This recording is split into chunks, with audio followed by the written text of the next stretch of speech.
so. Okay.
Look at the pictures. Look at the pictures.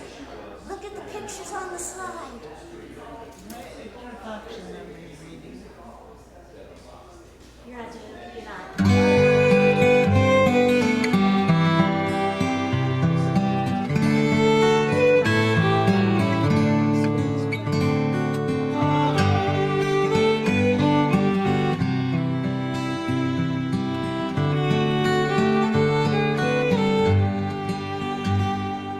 Just before the battle, Mother, I am thinking most of you.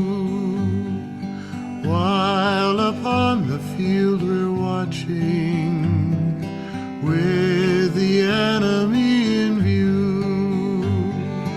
Comrades brave around me lying, filled with thoughts of home and God. For well they know that on the morrow some will sleep beneath the sod. Farewell, Mother, you may never press me to your heart again. But oh, you'll not forget me, Mother, if I'm numbered with the slain.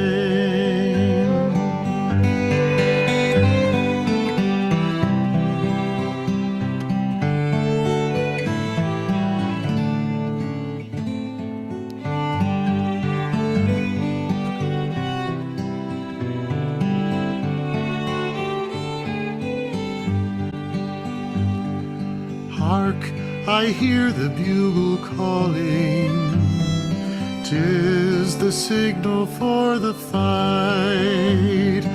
Now may God protect us, Mother, as He ever does the right.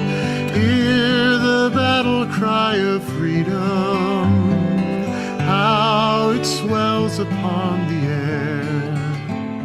Oh yes, we'll rally round the standard, or we'll perish nobly there. Farewell, Mother, you may never press me to your heart again. But oh, you'll not forget me, Mother, if I'm numbered with the slain. Farewell, Mother, you may never press me to your heart again. But oh, you'll not forget me, Mother, if I'm numbered with the slain.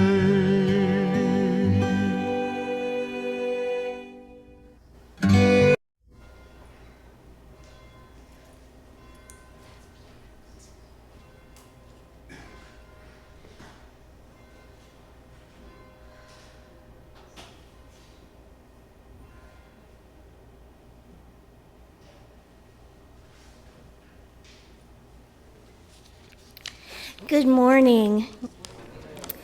Welcome to our multi-platform worship service. I am Shay Dively, your intern minister, and I use she, her pronouns, and it is my honor to be co-leading our service today, together with Janet, our worship associate, Elizabeth Ann, our director of religious education and exploration, Len, who will be gifting us music later on during the service, and as always, with Mike Foy, who does the magic behind the curtain. Just a couple small announcements before we begin. Please silence any cell phones so that we may be as present as possible in this space. If you're new here, restrooms are located in the rear of the sanctuary, down the stairs to the right. Unfortunately, the lift is still having troubles, so you have to take the stairs to the right. And then they're downstairs, and you'll see there are a couple of doors. We are streaming live, and if you are joining us online, you can choose to toggle on the closed captions by clicking the CC button at the bottom of your Zoom screen. Childcare is available for infants and toddlers, and older children are invited to attend religious exploration group and following the stories for all ages. And parents and guardians can pick up their kiddos upstairs after the service. So let's take a deep breath together. My heart is racing a little bit after my soda exploded.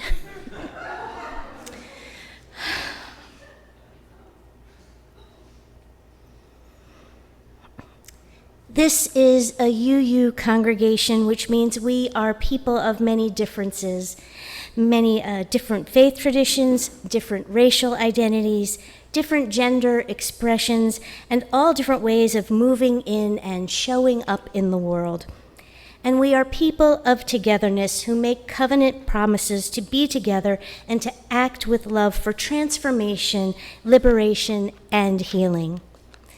This is a historically universalist sanctuary, which means that we welcome all who in turn welcome all in the spirit of love and wholeness, and we are made more whole by your choice to be with us today. We've been waiting for you to bring all of your beautiful self here, and we honor this by trying to live up to the mission of this congregation, building UU Mt. Airy into a beloved community by embracing all souls and nurturing wholeness. May this be the place where you come to be your whole self. May this loving community help you speak your doubts and welcome your questions. In this space, may you find transformation, liberation, and healing. And may you leave this place changed for the better, and may you change this place, leaving it better. So today's service is about entering the sacred and hallowed ground of Decoration Day, or Memorial Day as many of us know it. It's about breathing into the history of this day of remembrance and how it beckons us to be part of its holiness, to do and be the remembering that brings us back to the siblinghood of humanity, the grace and empowerment of healing collective trauma, and the embodiment of a liberated and holistic future. It's about being present to the thoughts and experiences that come up as one practices undoing the reshaped history that has been passed down from generation to generation, and the gathering of discovered forgotten moments and memories. The images in the prelude title slide included photographs of those who were almost relegated to the edited pages of history.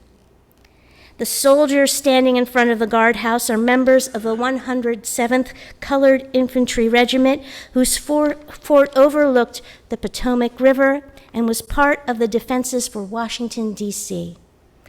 The gentleman that was holding the flag is Sergeant William Carney, the first African-American Medal of Honor recipient, who was promoted to sergeant due to his heroism and actions during the Battle of Fort Wagner in Charleston, South Carolina. And the poised woman, she is Susie King Taylor, the first African-American Army nurse. She also founded the first free African-American school for children at the age of 13, and she is the only African-American woman to publish a memoir of her wartime experiences. We lift these ancestors up so that they may become part of our collective memory, reminding us of the importance of their legacy. So in UU congregations, we light a chalice to celebrate our coming together in love, to mark the sacred space and time of our community, and invite the Spirit into our lives. We invite you to light a candle wherever you are today.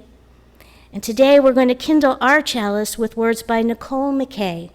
We invite you to lean into these words as Janet lights our common chalice. We gather to remember those who could not grow old, and those forced to grow old long before their time. We gather to mourn and grieve with one another all of our losses, the people, the stories, the loved ones, and the futures that could have been. We gather to do the hard work of facing the difficult realities of our present and our past, where there is conflict, violence, war, and hatred. We gather to hold space for silence as we try to make meaning of our history to help us work for peace and justice today.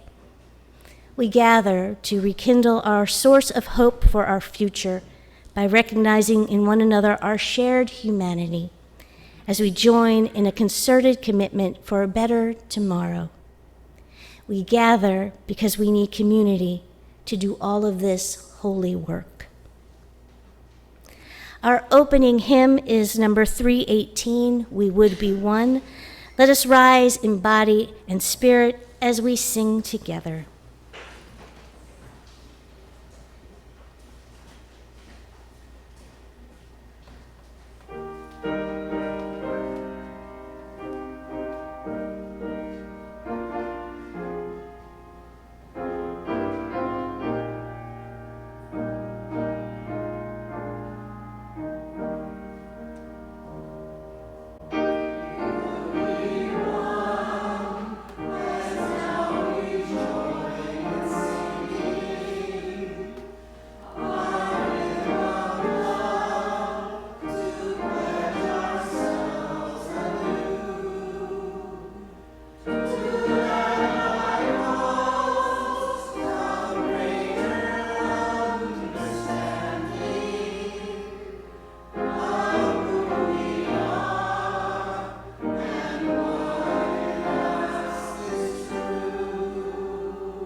part of our being a community is learning to share the authentic and vulnerable parts of ourselves with others, to see and be seen, to know and be known.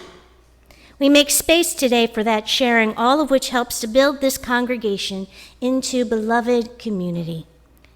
We invite you to share what's going on in your life, to name your feelings and the people on your heart in need of prayer, good energy, best wishes, and other help. We invite you to get into your body and investigate what emotions you're experiencing, to share them as you feel called, so we can help one another hold our joys, our grief, our in-between feelings. We build community by celebrating our good things, mourning our troubles, taking risks, and listening deeply. For our online sharing, we invite you who are on Zoom to share what you're feeling this week and to lift up the names of those about whom you are thinking in the chat. For those watching us on live stream or after Sunday morning, you can reach Reverend McKinley via email at minister@uumountairy.org. And for those in our sanctuary, we ask that you come up one at a time by the side aisle over here to pick up a stone or stones from the basket. Infuse or charge it with your joy or sorrow and place it in the bowl of water where its energy will ripple out to be held by all of us. All are welcome to participate in any of these ways, and for those who have gathered virtually, we will add stones on your behalf. The sacred space of deep sharing is open.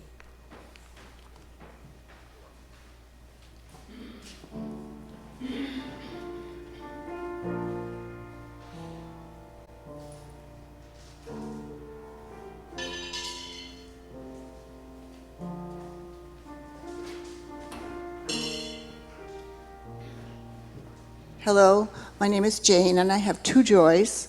One is that I had a birthday party for Dr. Joe last Sunday with just some friends, where we spread and gathered some ashes in the memorial garden, and then had a nice luncheon on the porch and had good stories and good laughs. And the second one is I'm almost finished moving into the wonderful third floor apartment next door. It'll be done by tomorrow night.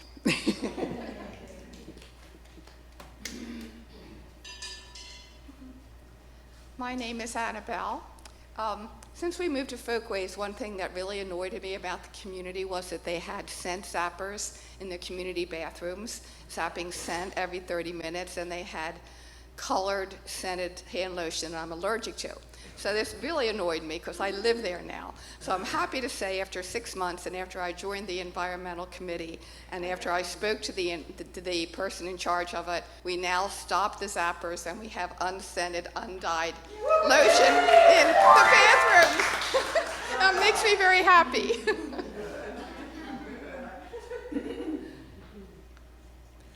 Hi, I'm Sandy Fulton. I am a veteran of 12 years service in the U.S. Navy. Thank you. No, don't thank me for that. Thank me for getting out. I didn't realize when I went in what I was getting into. And I was getting into a dream of conquest by the United States of the whole world. And it was not fun after a while.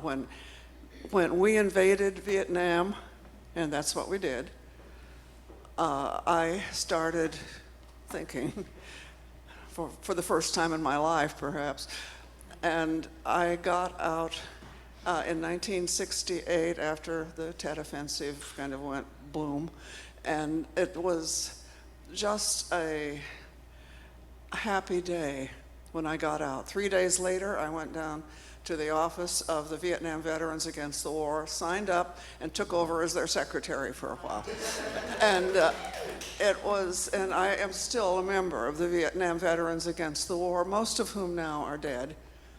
But I'm still 88 and alive, and I did not go to, there is a Germantown celebration for the veterans, at this day. And it isn't, it's even bigger, I think, than the one for Veterans Day. But I didn't go this year, and I just am not up to it right now, listening to Joe Biden. I'm sorry, pardon me, I shouldn't say something like that.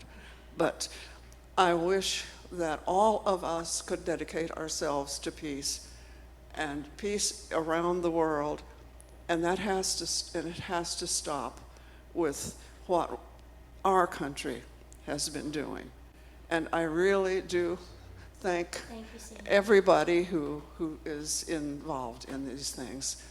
And Thank you. 12 years was enough for me. And my husband was, he couldn't get in because he had a very bad chronic disease. I figured 12 years was enough for the both of us. So Thank you. I appreciate your listening, and I appreciate your patience, but it is, I don't feel sentimental at all about war. I think war is a disaster. War is murder. It's mass murder. And I hope we all pretty much feel that way. Thank you.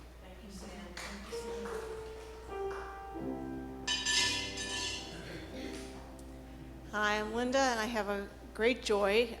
As you know, this past week we had several events to launch Reggie Harris's memoir, Searching for Solid Ground, and I really want to thank all of you from this congregation who were so supportive, especially Kathy, Deb, and Barbara Pollock, who helped sell books and greet people as they came into the events, Bruce and Linda Pollock Johnson, who co-hosted the one here through the Folk Factory, and all of you who came out to the various events. I really appreciate it.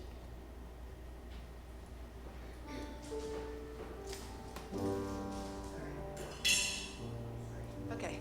Hi, I'm Sharon. Most of you know I was in Africa for 2.5 weeks in April, and then I brought an extra gift home, and I ended up in the hospital for 6 days in May with pneumonia, sepsis, and the flu.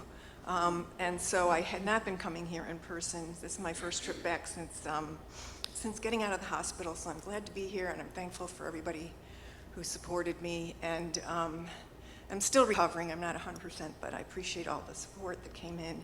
And just to back up the theme so far, I think we won't really have true healing until we can also honor all the other people who have put their lives on the line, whether they were doing civil rights movements, or they put their life on the line for gun violence and protected someone else, or they were there for fighting fires and tsunamis and floods, and they were there for protecting their children and their families, because those people are also patriots and also need to be remembered.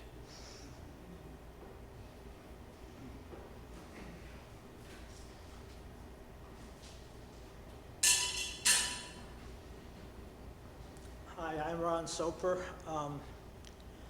My athletic, healthy, successful son, who once was here on Eye Care Day when Chuck Erkwitz painted his back, it's supposed to be funny, is facing heart surgery.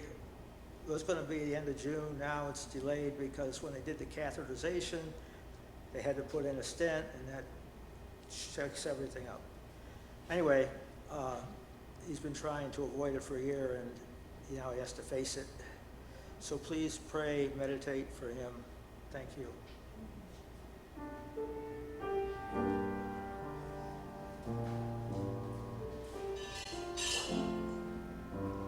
Good morning, I'm Ann, and you know how happy I am that I got to sing with Philo these last two concerts on the weekend, and then my granddaughter graduated from college, and all joys. But I also want to say, you know, prayers for my friend Trish Wallet, who many people know here. She's been living in Port Townsend, Washington State for a while, and she's had surgery and is now on the chemotherapy from hell. So I'm talking to her a lot, and she needs prayers just to have whatever she's going through be less awful, and also prayers for anyone in this congregation who's going through this kind of thing, and for the people taking care of them.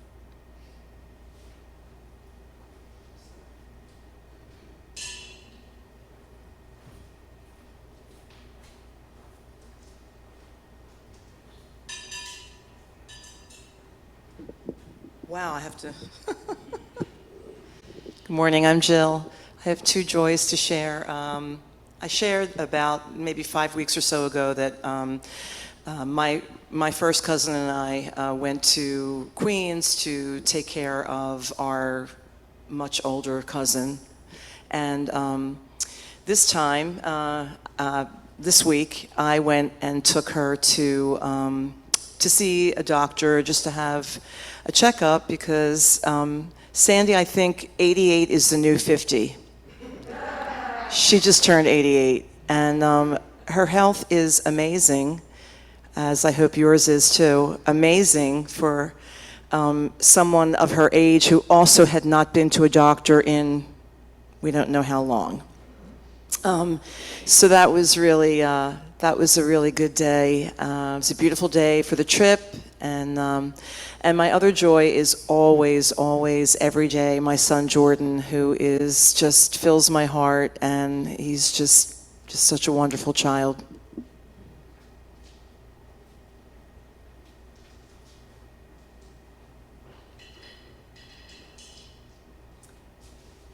I'm Kathy, and I want to invite us to keep Gary in our hearts this week. His surgery was postponed from last week to Tuesday this week, so I know he will feel all of us with him then.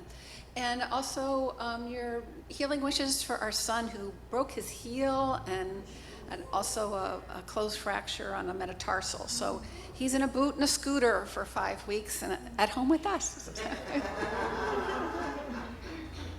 And this is my husband, David. And I'm here today to begin a week-long celebration of 30 years of marriage to Catherine on Wednesday. And also, speaking of people that are getting older, check out the front page of the Inquirer today. Our neighbor who's 94, there's an article about him. He played in the Negro baseball leagues, and he still plays golf 3 times a week.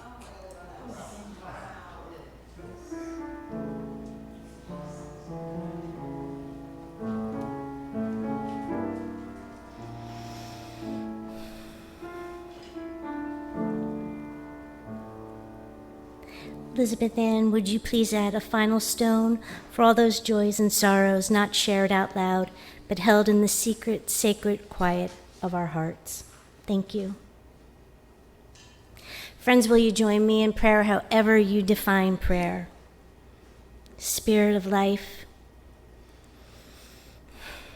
eternal and gracious one, we lift up these prayers for those we love, those we don't know but hope that the world becomes a better place for them to be in. We ask that all of these joys and sorrows find their way into each of our hearts so that we may hold them throughout the day, offering them grace and love. Blessed be and amen. I'm going to invite Elizabeth Ann up to share a story.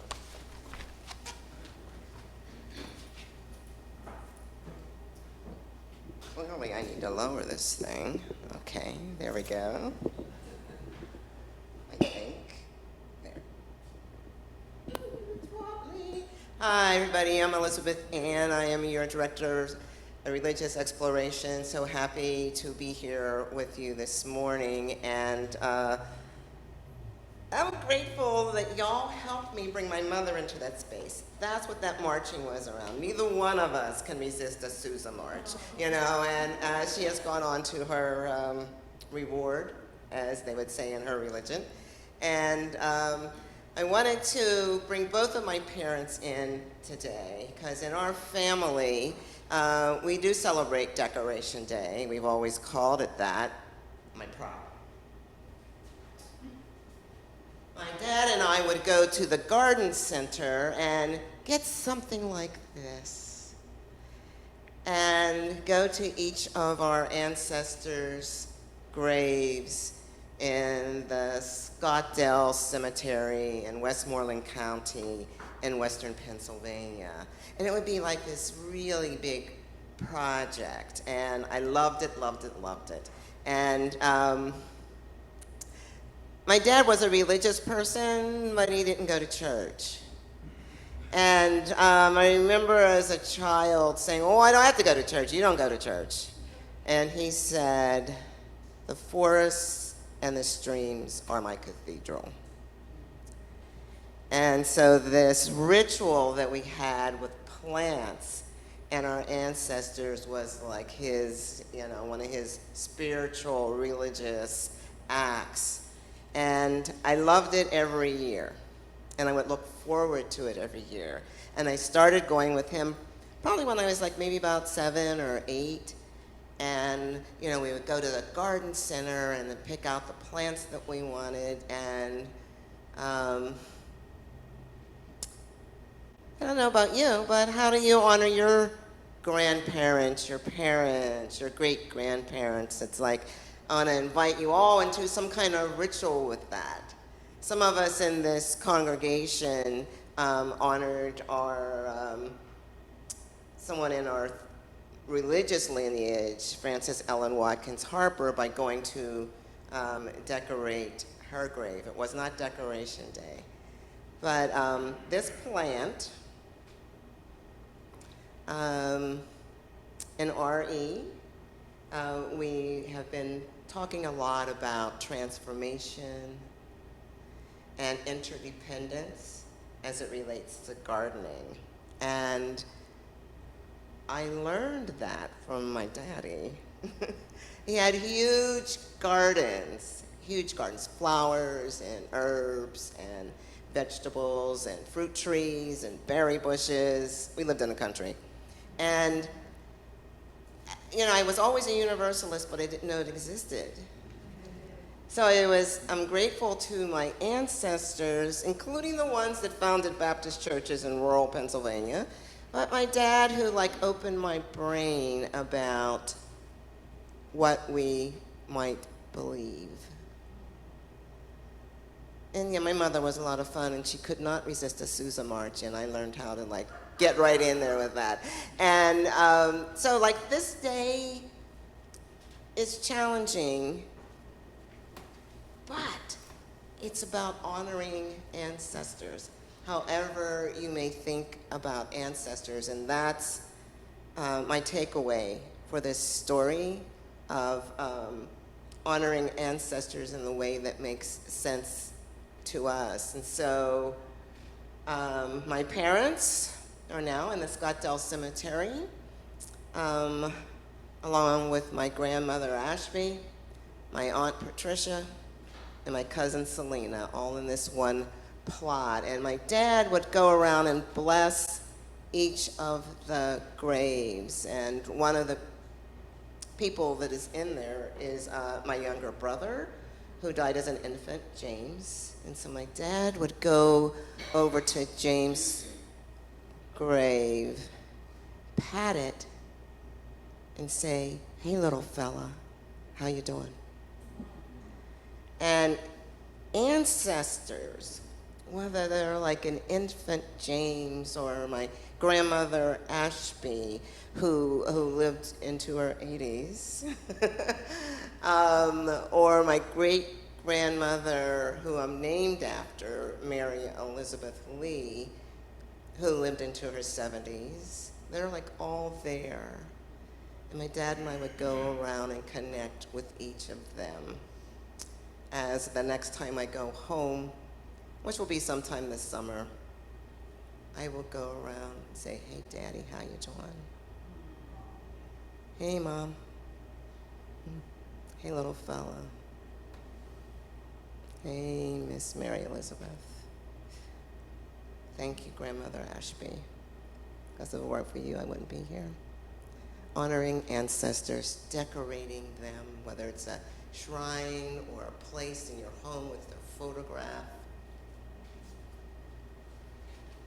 Because we will also be ancestors, and we're teaching the next generation how to honor our ancestors. And it's such a joy to talk about that with kids in a good way. What's the moral of this story? I don't know. Honor your ancestors. March in your kitchen. I don't know.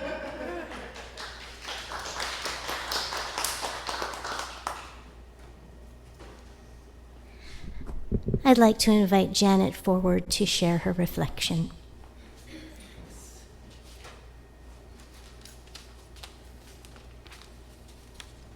Good morning.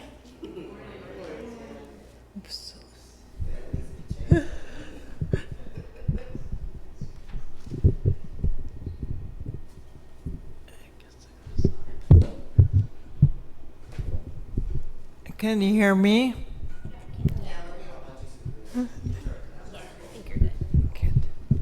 Okay. I am large. I contain multitudes. This quote from Walt Whitman has long been a favorite of mine. This theme of pluralism spoke to me because I consider myself intersectional, a news term defined in Wikipedia as an analytical framework to understand a person's social and political identities. I've taken a sharp detour in recent years regarding veganism, the rights of animals, and concerns for the future of the planet. I became vegan roughly 5 years ago after a medical emergency led me to a healthy plant-based diet. I imagine a born-again vegan is as irritating as a born-again anything else. Still, I do credit my healthy vegan lifestyle for my being here, which is why I'm so excited about it. I've always been intersectional, that is more than one thing. For instance, I came out as a lesbian in the 1980s. That remains with me. And despite everything, I'll always be from a working class background. That has shaped many of my work habits and my values. As I reflect on Memorial Day, I see that I am the daughter of a late dignified father who was an enlisted man in World War II, and that despite my conflicting feelings about patriotism and war, this experience is part of me too. Speaking of ancestors, I am intersectional in my writing as well as in my life. I was very excited yesterday to find out that my most recent novel, Cinnamon, a dairy cow and our farmer's path to freedom, has just been published and will be featured at the Frankfurt Book Fair in Germany this year. We're all more than one thing. In my case, I am an old school lesbian feminist, and I am also queer, and now I am also vegan, and often that is the first thing that comes out of my mouth. Being vegan gives me hope. I have hope for my health. I have hope for humanity, that we realize that we're all animals and we be kinder to ourselves, to each other, and to all beings. And I have hope for the future of the planet. I don't have to tell you that we're living in bleak times. And even if we are living in a time of backlash, even though I and many others have lived through hate before and are still angry, I also still have hope. Namaste.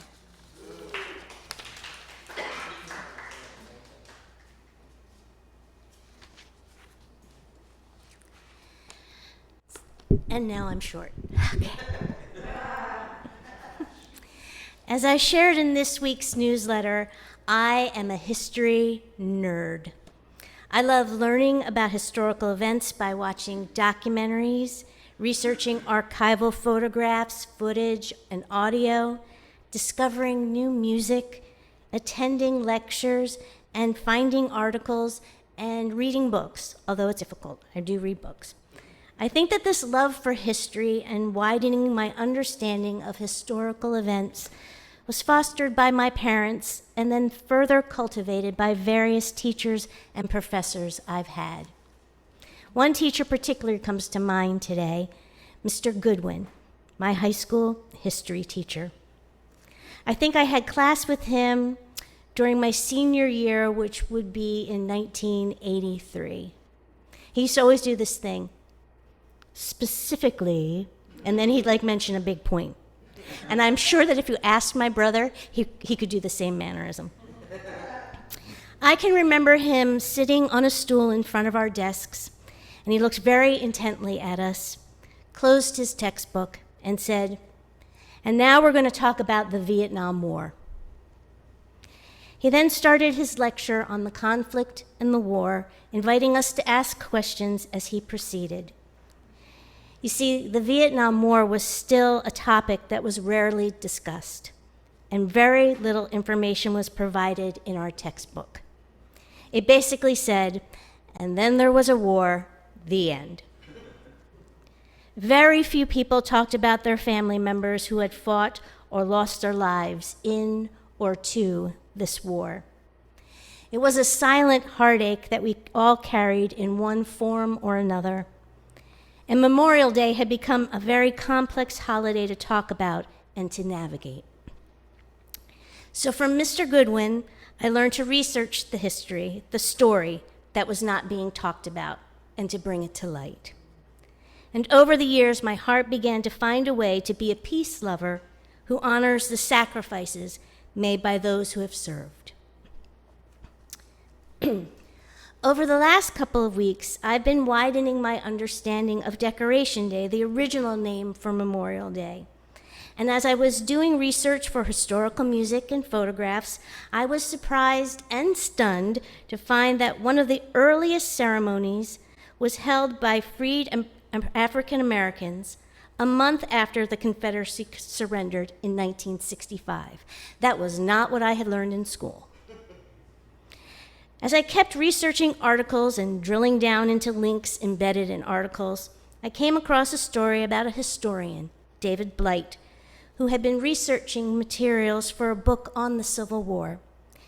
He had one of those mystery-filled moments when in 1996, a curator at Harvard's Houghton Library asked him if he wanted to look through a couple of boxes of miscellaneous materials from Union veterans. Within one of those boxes, Blight came across a folder labeled First Decoration Day. Inside the folder was a piece of cardboard that an old veteran had used to tell the story of a march that occurred in 1865 on the Washington Racecourse and Jockey Club in Charleston, South Carolina. Accompanying that story was a date referencing an article that appeared in the New York Tribune. These pieces of information led Blight to discover that the first Decoration Day, the earliest Memorial Day commemoration on record, occurred on this racetrack, and that, yes, it indeed was organized by members of Charleston's African American community. Blight shares that narrative told the essence of the story that I ended up telling in my book of this march on the racetrack in 1865. In his book, Race and Reunion, The Civil War in American Memory, Blight writes that during the final year of the war, the Confederate command in the city had converted the Planters Racecourse, horse racing track, into a prison. Union soldiers were kept in terrible conditions in the interior of the track, without tents or other coverings. At least 257 died from exposure and were hastily buried without coffins in unmarked graves behind the former judge's stand. And that's the image on the upper left-hand side. After the fall of the city, Charleston's blacks, many of whom had witnessed the suffering at the horse track prison, insisted on a proper burial of all of the Union dead. the symbolic power of the planter aristocracy's racecourse, where they had displayed their wealth, leisure, and influence, was not lost upon the freed people. And in conjunction with James Redpath and the missionaries and teachers among 3 Freedmen's Relief Associations at work in Charleston, blacks planned a May Day. A May Day ceremony. On that day, Charlestonians engaged in a spiritual ritual, a healing practice to create a balm for the deep sorrow and horror that they and the nation had experienced, were still experiencing. As Blight proclaims, Black Charlestonians gave birth to an American tradition. And that middle photograph is the graveyard. And this is from the Charleston Daily News. The ceremonies of the dedication of the ground where are buried 257 Union soldiers took place in the presence of an immense gathering yesterday. Fully 10,000 persons were present, mostly of the colored population. The ground had been previously laid out, the mounds of the graves now newly raised, and a fine, substantial fence erected around the enclosure by 24 colored men. Friends of the martyrs and members of the Patriotic Association of Colored Men. The exercises on the ground commenced with reading a psalm, singing a hymn, followed by a prayer, and the procession was formed shortly after 9 o'clock and made a beautiful appearance.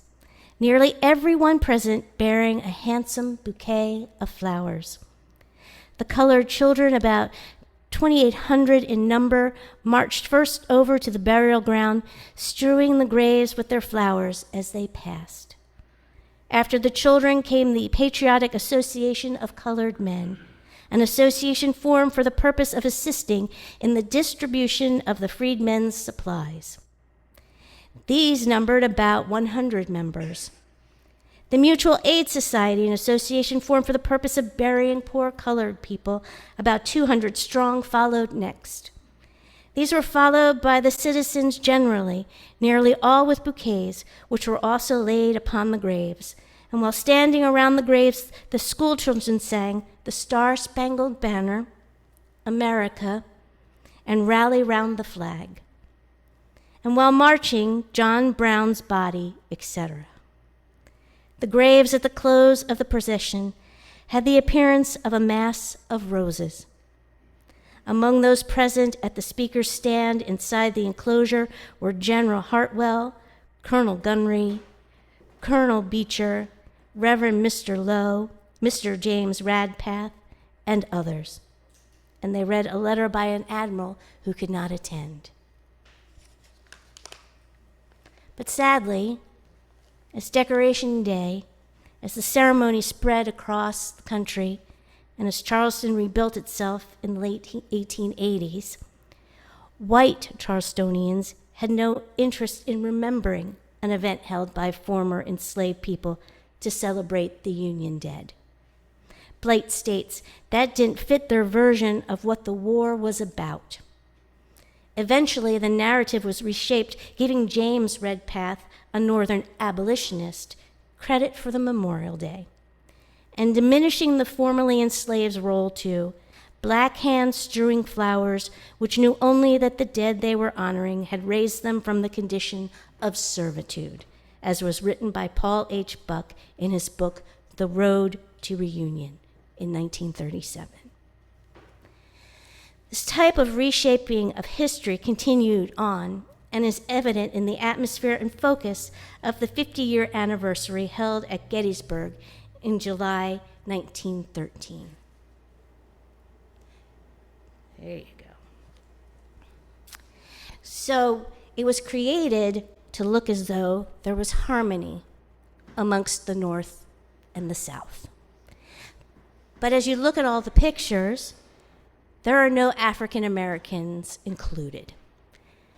$1.7 million was put up for this event, and hundreds and thousands of dollars were spent to have the survivors of the Civil War come.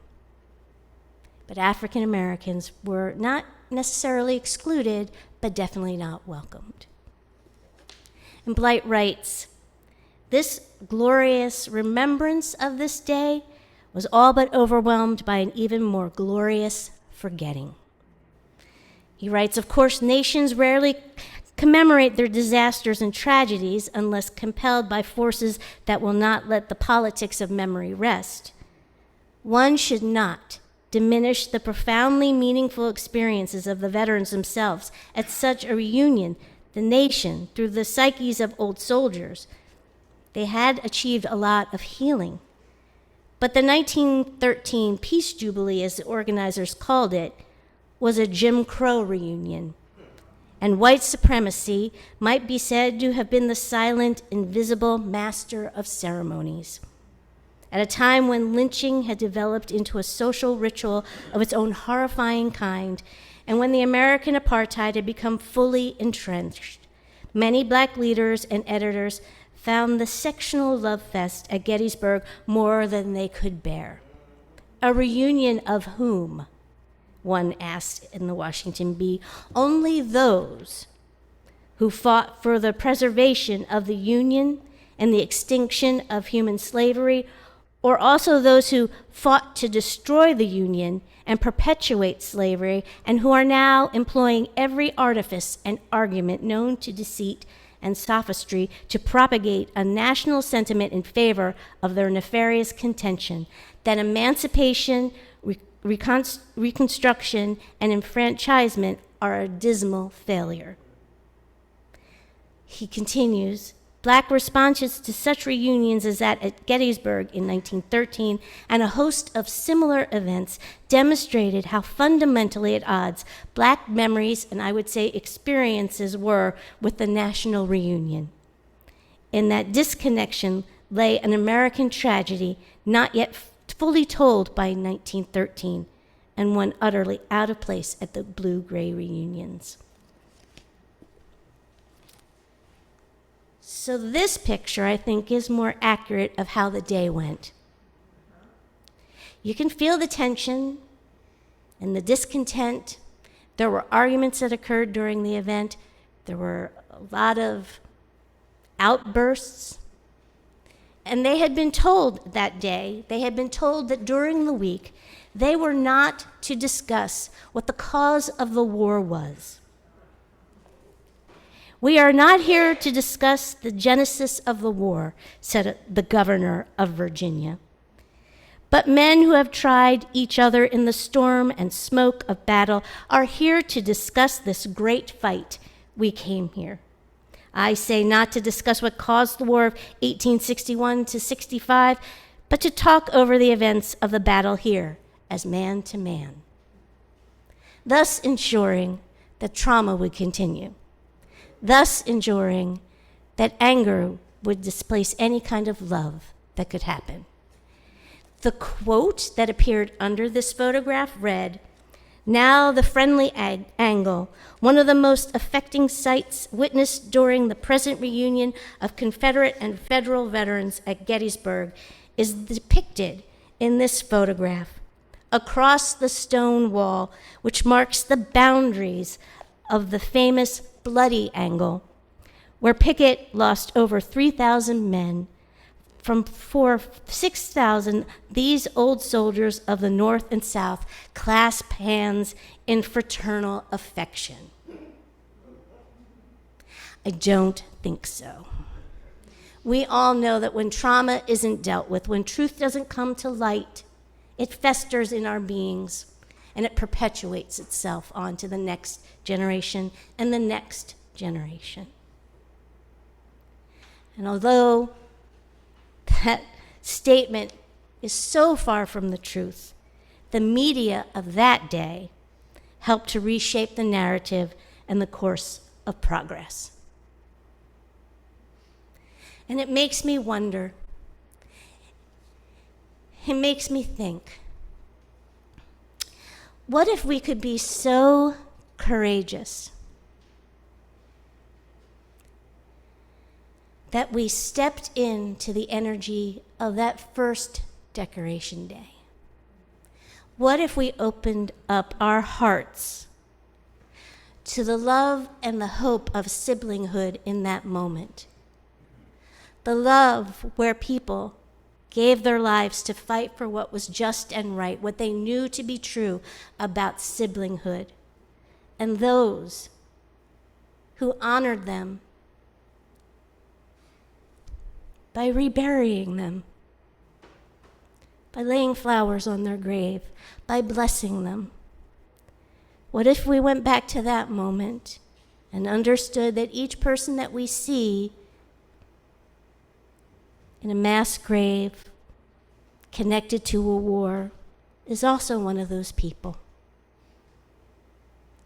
What if we could step into the lament of unjust wars in any shape or form? What if we could step into the sorrow of a family who lost a brother, a sister, a mother, a father, a friend? Maybe not in that moment, maybe years later, maybe from suicide, or maybe, as my cousin's uncle did, from Agent Orange. What if we could step into that place and then reimagine the world from that openness? How holistic could that be? How could we then engage with one another differently?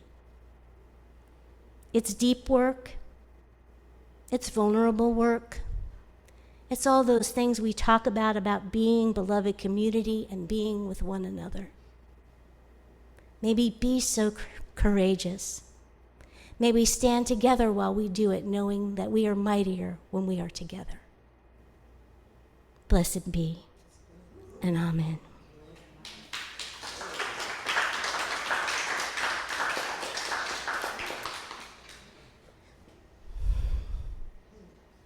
I suddenly have Reverend McKinley's voice in my head now, going, do the offering, do the offering.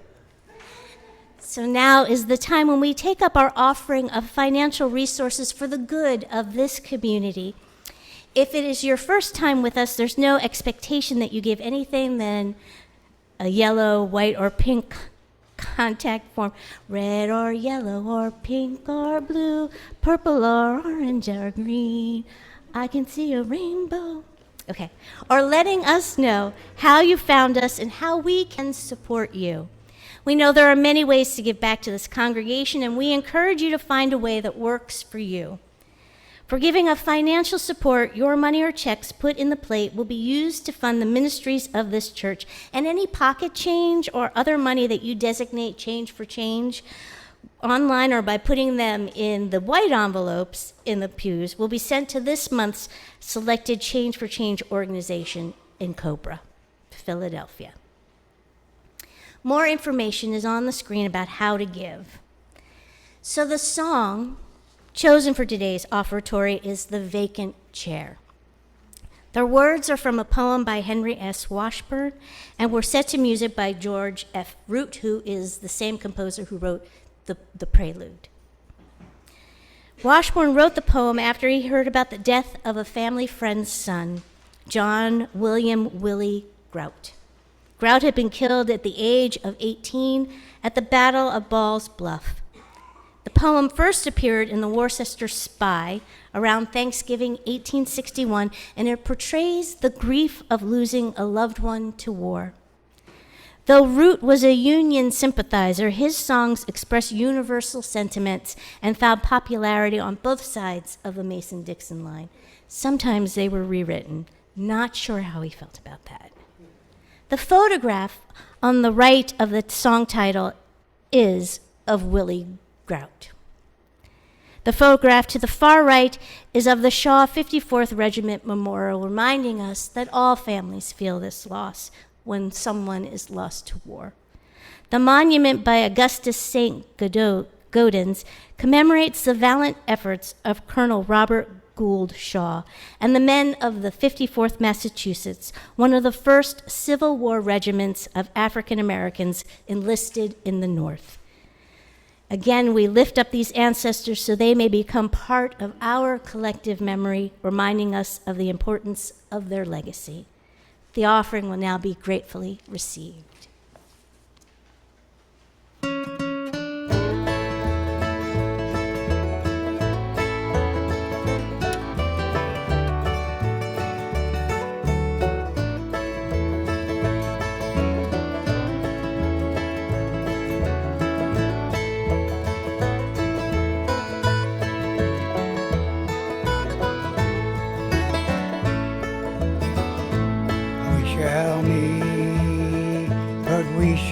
missing.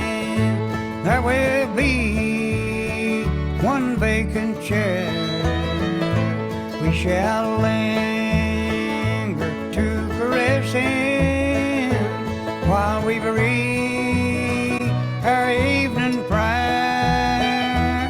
When a year ago we gathered, joy was in his my blue eye, but a golden cord is severed in our hope in ruined life. We shall meet, but we shall miss him.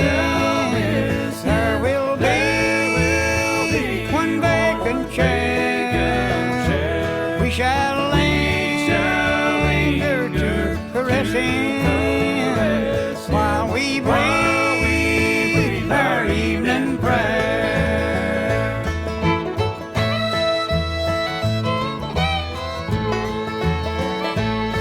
At the far side, sad and lonely, often will the bosom swell at remembrance of the story our noble Willie fell. How he strove to bear the banner through the thickest of the fight and uphold our country's honor in the strength of manhood's mind. We shall meet, but we shall miss him.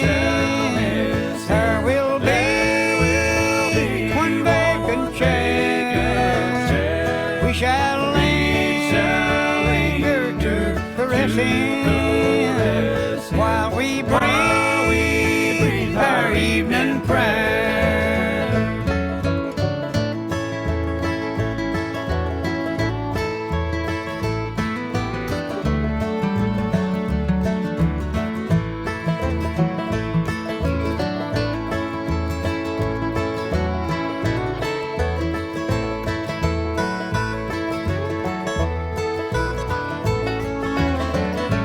We shall meet, but we shall miss him.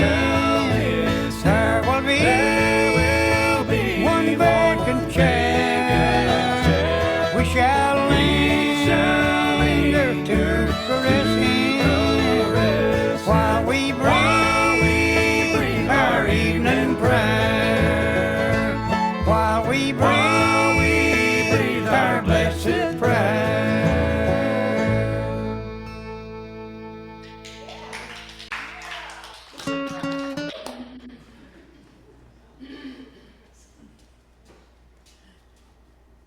As we get ready to extinguish our chalice and end our time together this morning, please remember to stick around for a coffee hour and to chat with folks on Zoom. For more info on what's happening in the life of this congregation, you can check the weekly newsletter that comes out on Tuesdays, Thursdays, for worship schedules and events. And you can see our website for more important updates.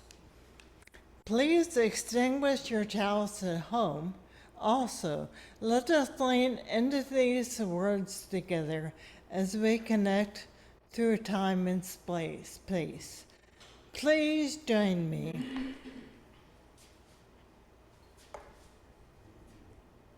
Waiting on and searching for the meaning, which fans our hearts and points us on our way. As one, we collect ourselves to greater service, love and justice, strive to make us free.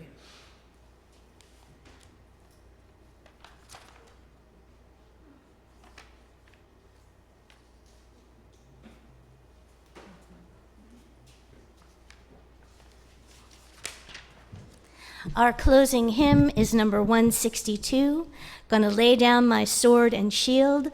Let us rise in body and spirit as we sing this holy declaration together.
I'd like to thank you all for being with us today. I want to invite everyone to conversation and fellowship after the service. And before we read our closing words, I'd also like to invite everyone to remain for our postlude, "Oh Freedom," a post-Civil War freedom song. You may remain seated if you'd like, or you can rise in body if you're called to do so. And the photos that you see in the postlude title include images of emancipated children, an Emancipation Day celebration from June 19th, 1900, and a reunion held in 1917 where several participants are over 100 years old. We lift these ancestors up so that they may become part of our collective memory, reminding us of the importance of their legacy. I'm going to close with words by Frederick Douglass, who said these words when he was at a Decoration Day ceremony, and it was in front of I believe, 9 graves of unknown soldiers. We are not here to applaud manly courage, save as it has been displayed in a noble cause.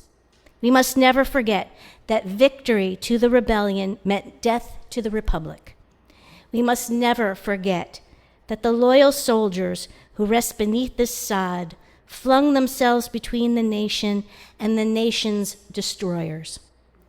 If today we have a country not boiling in an agony of blood like France is now, if now we have a united country, no longer cursed by the hell-black system of human bondage, if the American name is no longer a byword and a hissing to a mocking earth, if the Star-Spangled Banner floats only over free American citizens in every quarter of the land, and our country has before it a long and glorious career of justice, liberty, and civilization, we are indebted to the unselfish devotion of the noble army who rest in these honored graves all around us.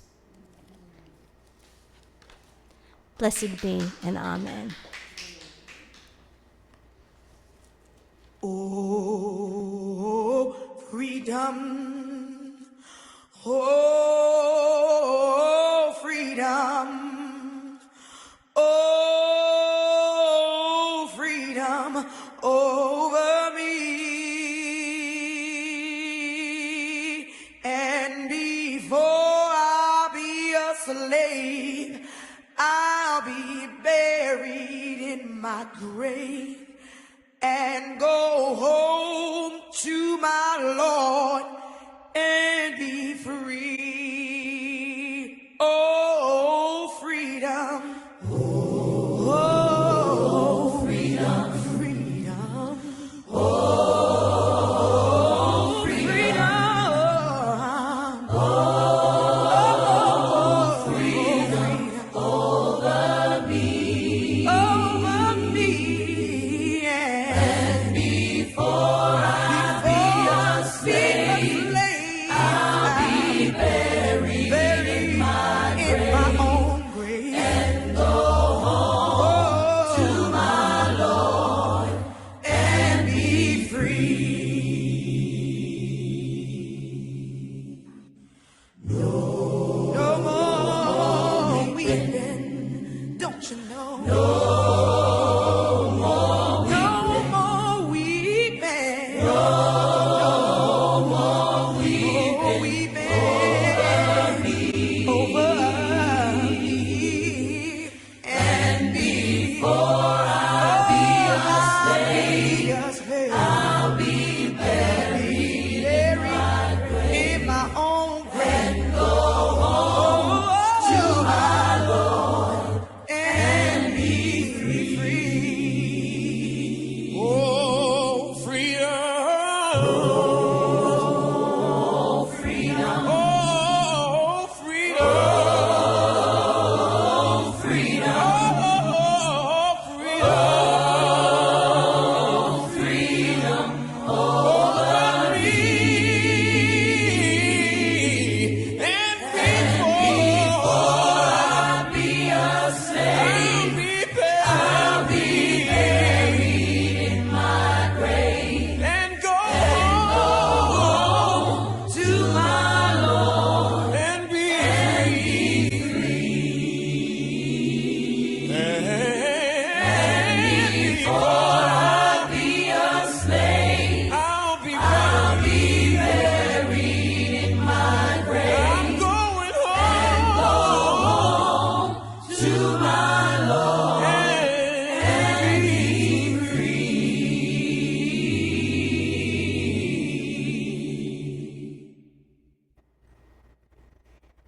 Oh.